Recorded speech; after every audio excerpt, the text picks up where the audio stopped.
بسم الله الرحمن الرحیم. دا د دریشتمې سپارې اووم درس دی او د صاد سوره چې اته دېرشمه سوره ده د 42 آیت نه تر 950 آیت ورسره ولولئ چې بهتره پې پوه شئ، او د الزمر سوره چې 9 سوره ده د 5 آیت نه تر 20 آیت ورسره ولولئ چې بهتره پې پوه شئ. اعوذ بالله من الشیطان الرجیم. ارکض ووهه ضغث مفهوم دی چې ګیډۍ لختې یا جارو. ولا تحنث او خپل قسم مماتوه مفهوم دی چې او خپل قسم مماتوه. اطراب مفهوم دی همزولی. وغساق او زوی.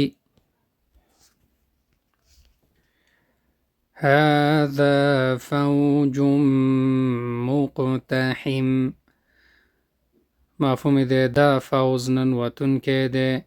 لا مرحبا بهم مفهوم دی چې ندی وی ښه راغلاست په هغوی.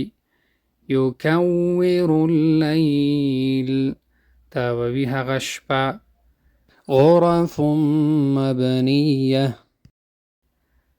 ماڼۍ دي جوړې شوې مفهوم دی ماڼۍ دي جوړې شوې. اللهم صل على محمد وعلى آل محمد كما صليت على إبراهيم وعلى آل إبراهيم إنك حميد مجيد.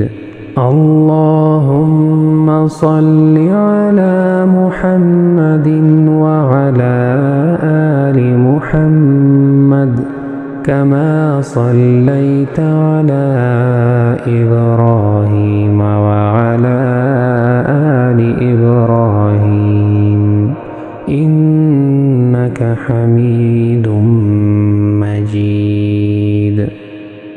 اللهم صل على محمد وعلى آل محمد كما صليت على إبراهيم وعلى آل إبراهيم إنك حميد مجيد.